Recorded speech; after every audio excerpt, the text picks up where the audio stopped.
Salutations friends, welcome back to my channel. Today is going to be another fragrance first impression, and this week I am trying out, this was actually requested, and it was funny because you guys requested it last week, or one of you guys requested it last week, and I was going to do it as last week's fragrances, but then I chose the Tory Burch, and so it was going to be this week's fragrance, so I'm really happy I can make your dreams come true. And this is the Replica Fantasies Dancing on the Room. This is from Maison Margiela. So if you'd like to know my first impressions of this fragrance, then keep watching. I'd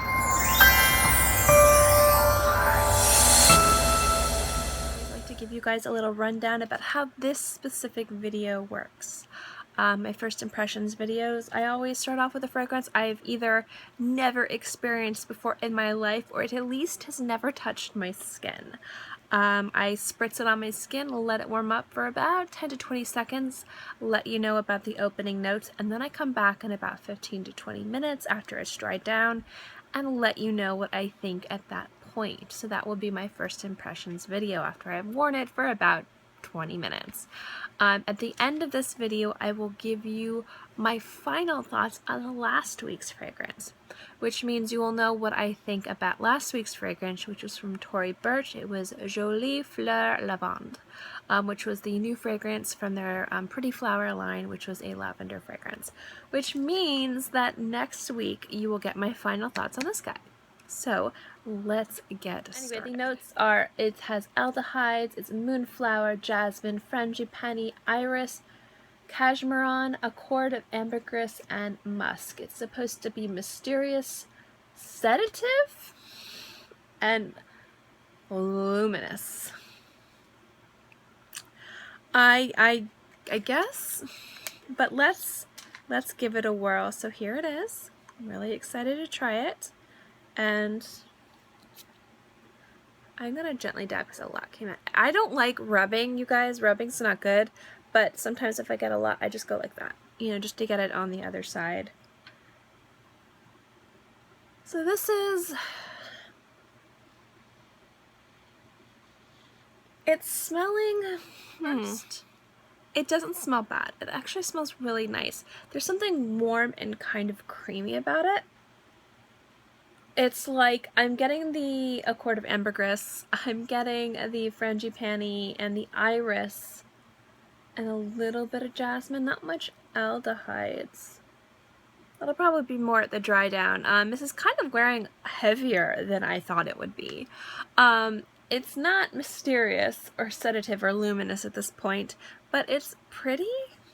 Anyway, this might be one that needs to dry down. I'm going to let this dry down for about half an hour actually. Kind of let it really settle in the skin and let everything, all the notes kind of marry together on my skin and see if maybe it becomes a little bit more sparkling then. So I'll be right back. Okay guys, it's been about 45 minutes actually.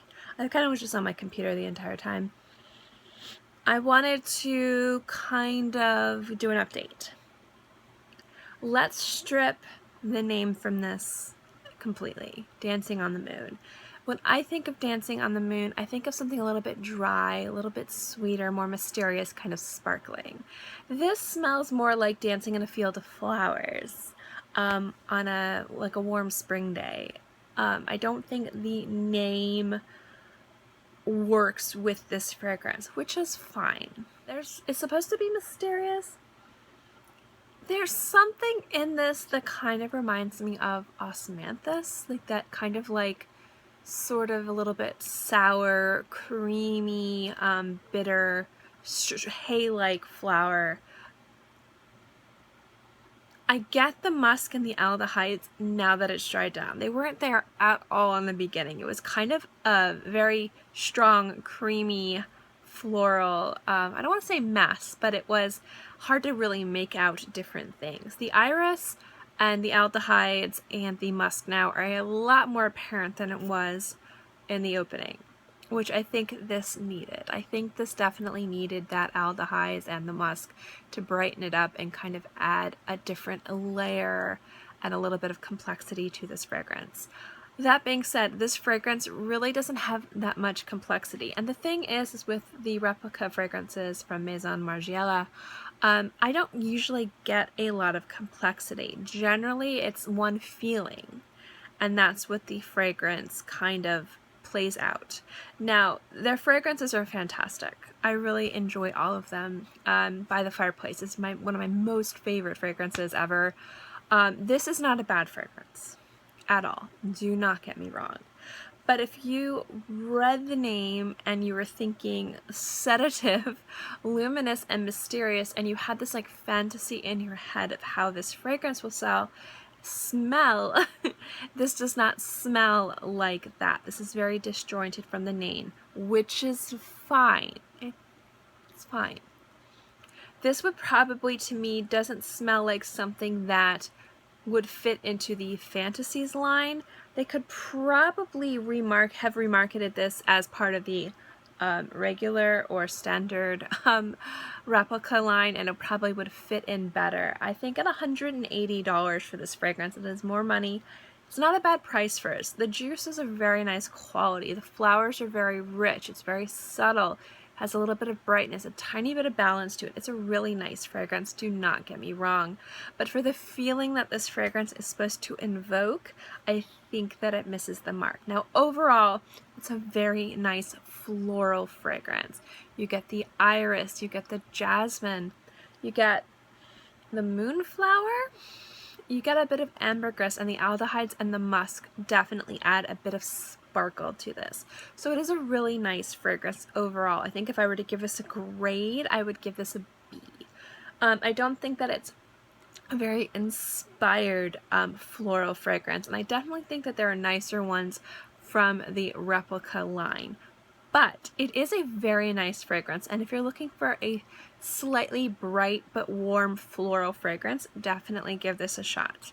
It's a beautiful fragrance. I'm actually enjoying it, but I'm trying to kind of give you a review based on the price, based on the marketing, based on everything. And that's usually how I come at these videos, a little bit harsher than I would in real life. Will I wear this? Yes. Will I enjoy it? Yes. Will I purchase a bottle? I don't know. Not so much because it's a bad fragrance, but sometimes floral notes like this on my skin don't sit well over time. So this is going to be something I'm going to have to try and see if it works with my body chemistry over a period of time.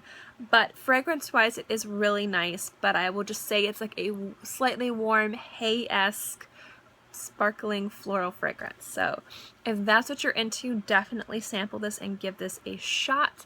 But I was expecting something a little bit more inspired. So unfortunately, in marketing, it misses the mark, but fragrance-wise, it is really nice. Okay, so now let's talk about last week's fragrance, which is from Tory Burch. Again, it's the Jolie Fleur Lavande. Again, I'm working on my pronunciation, guys. You guys get on me all the time in my videos with pronunciations, and I want you guys to know I am okay with that. If I mispronounce eau de toilette, if I mispronounce maison as maison or maison as maison, please, I do not mind you guys correcting my pronunciation. I need to get better at it. I know. So don't worry about that. It's okay. But I'm trying and I'm working on it. So when it came to the fragrance from Tory Burch last week, if you guys watched my empties video, I had it as an empties right away. Literally the next day I wore it again, and it is a beautiful scent. Do not get me wrong. I actually really enjoyed wearing it. After I got past the initial sweetness and the kind of like this smells like a bath wash, the longer it stayed on my skin, the more powdery it got, to the point where after it had been on my skin for like an hour and a half, it was extremely powdery, and that's what it needed. It needed that powderiness to really balance out the lavender and the sweetness to really make that fragrance sing. Now the problem with that fragrance on my skin was longevity. My skin ate it up. So I had to keep applying that fragrance over and over to make it last all day. So a sample lasted me a day and a half. So I don't know if I would purchase it because of that. However, that is personal. That is my skin. That doesn't mean that fragrances like that would be eaten up alive on your skin.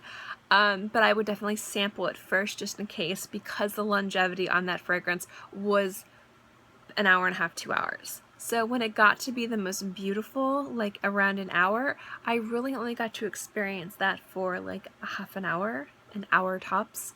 And then I had to reapply, and then it was super sweet again, and then powdery, and it was that part I didn't like. Fragrance-wise, it was really, really nice, really pretty, and I did very much enjoy it. I just wish it lasted a lot longer on my skin. So that was my issue with Jolie Fleur Lavande. Lavande? Lavande, I think it's Lavande. From Tory Burch. Now, I'm not the hugest fan of Tory Burch fragrances.